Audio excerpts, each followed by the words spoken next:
Hey parents, welcome to our camp information video for high school camp, The Wave. I'm here with Justin West. This is not going to be like our short parent videos. We're going to talk potentially for a long time, but we want to answer all of your camp questions, what you might have before your student goes to high school camp with us, which is coming up a week from the shooting of this video. And so hopefully we'll answer all your questions. You ready to go? Let's do it. Okay, all right. So first thing, you're registered for camp. When do you show up on Monday morning when we leave on May 29th? You're going to arrive at the upper school parking lot, which is the GCA building directly behind the student ministry building at 7:15 in the morning. That's when we're meeting and loading onto our buses. So you need to make sure at 7:15 a.m., May 29, you're up at the upper school, ready to go with your student, with their luggage, and with their medical form, which is important. You should have a medical form. If not, you can find that online, gracebc.org/GSM camps. Scroll down, you'll find the medical form. You need to fill that out, and it has to be notarized as well for your student to come on this trip. We're going to have notaries with us there when you come to check in, but it'll save you so much time if you get it notarized beforehand. And you can actually, on Sunday morning, the day before, Miss Caitlin Grantham is going to be in the lobby at Grace after both services notarizing those medical forms too. So just make sure you get it notarized, and then 7:15 a.m. at the upper school parking lot, that's where we're meeting. You'll see the charter buses up there as we get ready to head to Myrtle Beach, which will be great. And then we'll leave from there around, as soon as everybody's loaded, hopefully 7:30, and we'll head down to Myrtle and should arrive there around 5 p.m. Yeah, so let's talk a little bit about our daily schedule while we are at Myrtle Beach. So the daily schedule, it doesn't really change throughout the week, so that's great. It's pretty consistent there. We'll start every morning with some breakfast.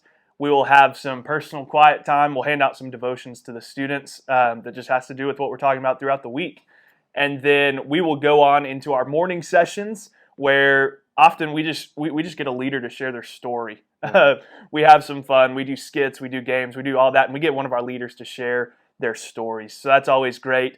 We move into a time of breakout sessions where several different people, there are a couple options per day, several different people will be teaching on just different topics that the students may be interested in. Yeah. They get to pick kind of which one they want to go to there. We got some cool topics coming up for that. Then we've got lunch. Then for about 3-4 hours, we've got a time of tournaments and free time. This is the time where the students are spending time on the beach, playing spike ball, cornhole, volleyball, all the things. Yep. So that's that. We move on to dinner, and then we have our night sessions and small groups after that. So that schedule kind of stays the same throughout the week. So it's pretty easy to remember. We'll have stickers for that for the students as well. Yeah, and just so you know, the theme of camp this year for us is sufficient. And so we're looking at how Christ is sufficient for all things. And so the night sessions will be geared towards that, those sermons, but those breakouts as well. We're going to do time management. We're going to do college experience. We're going to do fear. How is Christ sufficient in those different areas of our life? And so be praying about that as your students going. Be praying about the theme sufficient, because that's what we're going to teach through. And so, yeah, those daily schedules are the same. We do that Tuesday, Wednesday, Thursday. Friday morning, we're going to wake up and we're going to load the buses around 7 a.m. in Myrtle Beach to head back. And we're going to be back at the church. We estimate around 4 p.m. that Friday. And so just know that, hang tight with your student. I'm sure they'll be communicating with you as we're traveling down. We normally stop twice on those trips. And so we'll stop for meals, that sort of thing. So once we hit our last stop, we'll send you a direct time of where we're coming. But it should be around that 3 to 4 p.m. on Fridays when we're getting back after the end of camp. Yeah. So that's what we're doing at camp. Now let's talk a little bit about what your student needs to bring to camp. So packing lists. This isn't going to be extensive. We've got a full-on packing list on the website, I believe, that you can go to. But just a couple highlights here. One, your student should probably bring a Bible. We're going to be studying a lot in the Word this week, and so your student should bring a Bible. Yep. Also, a water bottle. A water bottle is very huge. important. We'll have some water coolers with some water out on our fields, but that's a very common thing. We see a lot of students just getting very dehydrated, so bring a water bottle. And one other thing is just clothing-wise, all attire, all clothing needs to be appropriate. That goes for just what your student wears to a service as well as what they wear to the beach. So girls, that means one pieces, tankinis, appropriate attire there, and guys as well. Guys, appropriate length shorts. Yeah. Appropriate Oh, my length goodness. shorts. So just remember, modest is hottest, always. That always goes. But that certainly is not just for the girls, it's for the guys. Typically we say, a one-piece swimming suit for the girls, or a tankini that touches and looks like a one-piece. And then for the guys, please no Speedos and no short swimming trunks. We're here to learn about Jesus, right? The attention's not on us. So just be considerate of that as your student packs, and know that we're going to be watching that. Our leaders are going to be making sure that everybody's dressed appropriately. So know that we're thinking about that as well. And then sunscreen. Justin mentioned water bottles. Sunscreen's the other big thing. Like, we're going to stress all week long. It's the beach, right? The sun is hotter at the beach. We're going to stress all week long. Drink water, wear sunscreen so you don't look like a lobster.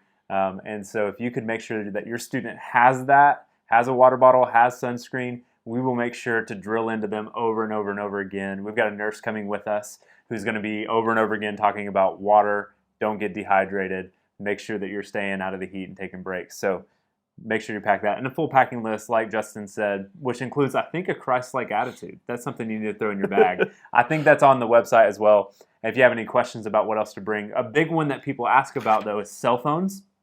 Can your student bring a cell phone to camp? So the answer is they can bring their cell phone to camp, but we're going to ask them to leave their cell phone in their rooms during the day. And so that means that when they're in their rooms before nighttime, or they're in the rooms in the morning, they can text you, communicate with you. But while we're out and about, we're going to ask them to leave their cell phones in their rooms and not take them into the morning sessions. And a big piece of that is we want students to not be distracted. We want them not on their phones. We want them engaging with the people in front of them. But we also know in this day and age, they feel the need to stay connected. You want to stay connected with them. And so they can bring their cell phones. They can use them on the way down, the way back. But we want to make sure that they leave them in their rooms during the day, and that they're not a distraction in any way. And most of the time, we're able to communicate that, and it's not too big of a deal. But just make sure your student knows ahead of time. Now, for some reason, you need to get a hold of us. You can actually call the church office here at Grace. So their number is 865-691-8886. And they can contact me directly or one of us directly, and we can get you connected with your student quickly if an emergency happens or something like that. Or you could also contact the Doubletree Resort in Myrtle Beach, and they can reach us the same way. And so we're going to be connected. All of our leaders, our security team, nurses, they're all going to have our phones with us. So don't feel like they're not going to be able to be in reach to you, but we do want to make sure they're not on their phones their whole time, that they're there. So we're asking that. The other thing that we didn't mention for what to bring is they need to bring spending money. So enough money for 4 meals on the road. So 2 on the way down, 2 on the way back. We're going to stop at like Chick-fil-A, fast food, quick places. They don't need a ton of money, but they need enough to be able to eat breakfast and then lunch on the way down, and then lunch, and then maybe dinner on the way back. So four meals. So, I mean, maybe if you gave them $40, something like that, so that they have spending money on the way down. There is a gift shop there at the beach, and there's they can buy slushies and all sorts of things. They can spend all the money they want to, but other than the spending money on the way down and back, they don't need any other money. So it's up to you on how much you want to send them. I think, if you send them with $1,000, they'll probably spend all of it fishing off the pier or doing something. But you don't have to send them with that. Just the spending money for the way down and the way back is all that they will need. So the other thing we want to address, as we are in a new day and age with overnight trips, we want to be very careful with how we chaperone these trips. We want to make sure that students are always well chaperoned, that there's adults present. But we as a church have a rule. It's called the 2 adult rule, which means that there's never to be a time where it's 1 adult and 1 student in a room together. We want to have 2 adults. And so all of our rooms that we're hosting, it's kind of difficult because we got hotel style rooms. But you need to know that the way that we're doing this is we're going to have 2 adults in a room with 6 students, which means 2 hotel style rooms, adjoining door wide open, 2 adults on air mattresses in the room. And so that at all times, those students have multiple adults. It helps our leaders as well. So it's never just on 1 leader to have the responsibility of chaperoning, but it also makes sure just above board, above reproach, we always have enough people in the room to make sure that our students are well chaperoned with the 2-adult rule. So we're going to maintain that throughout the trip while we're gone, which is important. And we have a lot of leaders coming with us. Yep. So your students will be well chaperoned. Yep. We have a lot of leaders, so a lot of people around to just watch your students, to be alongside of your students, to be there with them. And we expect out of all of our leaders that they always know where their students are. So if your student is in a small group, their leaders should always know where they are. There should be no wandering alone across the campus. We've been here so many times, and it is a really safe campus. Yeah. But there should never be any students wandering alone. We'll have a ton of leaders looking out for them, so just know that. Yeah, the campus is kind of like a horseshoe, and so it's easy for us to say, hey, don't pass this building and don't pass this building. So we're going to do all that. We're going to make sure we have boundaries. We're bringing Ted Francisco, who's the head of our church security, and he's literally coming to help us with chaperoning and walking the halls and boundaries. So we're going to make sure your student is safe. And like Justin said, we do have a ton of great leaders. A lot of them are year-long leaders who know your students already. And so we're excited for the fact that they're going to be with us, because great leaders helps this to be a great week for sure. So, and then we already talked about emergency contacts. So if you need something, just know you can call the church offices, call us. We've got a nurse coming. We got head of security coming. Our team's going to be there.